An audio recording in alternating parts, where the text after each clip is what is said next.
হিমসাগরের মা বেশ ভালোই তো বৌমা এনেছো গো। কানা নয়, পোকা ধরা নয়, এত অল্প বয়সে কি মিষ্টি একটা আম। হ্যাঁ গো চৌষা দিদি, ওই জন্যই তো কাঁচা মিঠে মা আর হিমসাগরের বিয়েটা দিয়েই দিলাম। দুজনের কম্বিনেশনে কি ভালো একটা আচার হবে বলো তো। কিন্তু হিমসাগর, তুই এত মুখ বেজার করে দাঁড়িয়ে রয়েছিস কেন বাবা?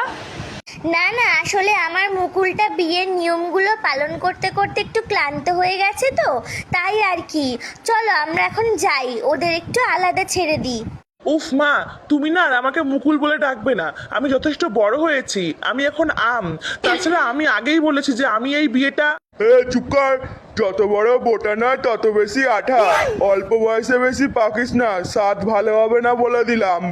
আচ্ছা আচ্ছা থামো, এখন চলো আমার সাথে। কাল বউ ভাতের আয়োজন করতে হবে তো নাকি?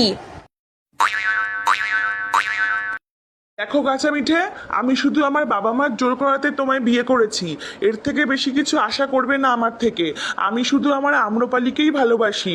আমি তোমার সাথে মিলে আচার হতে চাই না, আমি আম্রপালির সঙ্গে মিশে ম্যাঙ্গো জুস হতে চাই।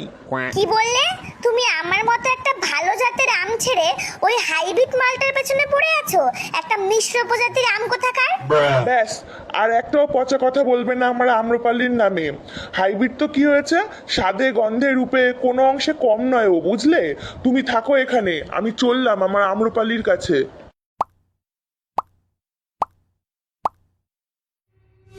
চোষানা মল্লিকা না নই নই রে ফজলি, খেলি চিনিমিনি চিনিমিনি চিনিমিনি মন নিয়ে আম্রপালি।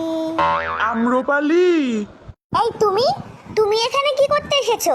আজ তোমার ফুলসজ্জা তো, যাও ওই ওলা উঠি কচি খুকি কাঁচা মিঠের কাছে যাও। না আম্রপালি, বাবা মার চাপে আমি কাঁচা মিঠেকে বিয়ে করেছি, না হলে ওরা আমায় গাছের ডাল থেকে তাড়িয়ে আমায় ত্যায্য আম করে দিত। তাহলে এখন এসেছো কেন? এখন ভয় করছে না ত্যায্য আম হয়ে যাবার?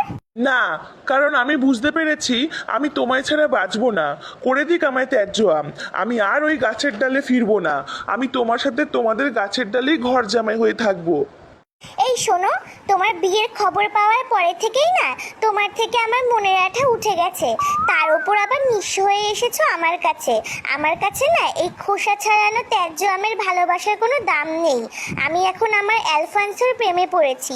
বিদেশি আম, বুঝলে, অনেক দাম।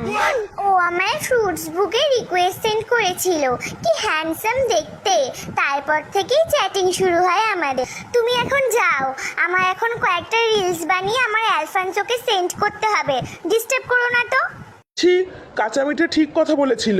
একটা হাইব্রিড মাল, মিশ্র প্রজাতি যখন যাত্রার সাথে মিশে যায়, হাট। এই, ওটা ল্যাংড়া না? যাই, ওর সাথেই একটু দুঃখের পোকাগুলো শেয়ার করে একটু হালকা হয়ে নি বরং। তুই না বোম্বাই, তোর দ্বারা কিচ্ছু হবে না। এখনো পর্যন্ত একটা বিয়ে করতে পারলি না। আর আমায় দেখ, বউ থাকতে ওই যে হিমসাগরের মালটা আম্রপালি, ও তো আমার প্রেমে হাবুডুবু খাচ্ছে রে। কিন্তু আম্রপালি তো জানে যে তুমি বিবাহিত। আরে ধুর, ও জানে না কি আমি ল্যাংড়া, ও জানে আমি অ্যালফান্সো। বিদেশি মাল ভেবে বেশ ভালোই আঠা লাগাচ্ছে আমায়। এই দেখ, ফ্রুটস বুকে অ্যালফান্সোর নামে ফেক অ্যাকাউন্ট খুলে বেশ ভালোই চ্যাটিং চালাচ্ছি আম্রপালির সাথে। কিন্তু ল্যাংড়াদা, মল্লিকা বৌদি যদি জেনে যায় তাহলে? বাদ দে তো, সবসময় মনে রাখবি, ডর কে আগে জিত হ্যায়। আরা বেটা ল্যাংড়া, আজ তোর প্রেম পর্ব শেষ করব আমি। এখন এই প্রমাণ সহ মোবাইলটা যাবে মল্লিকা বৌদির কাছে, আর আমি যাই আমার কাঁচা মিঠের কাছে। আর বাকি রইল আম্রপালি, তুই থাক তোর ওই ফেক অ্যালফান্সো বিদেশি ল্যাংড়ার আশায়। কি দিল তো তোমার আম্রপালি ভালোবাসার খোসা ছাড়িয়ে? তুমি ঠিক বলেছিলে কাঁচা মিঠে, ওই আম্রপালি আমার ভালোবাসার যোগ্যই নয়। আজ আমি ভালোভাবেই সেটা বুঝতে পেরেছি। আমি তোমার সাথে মিশেই আচার হতে রাজি বউ। নিজের গাছের বউ থাকতে পরের গাছের ডালে ছুকছুকানি নিয়ে এবার পুরে শরবতে গুলে মর হতে ছায়া।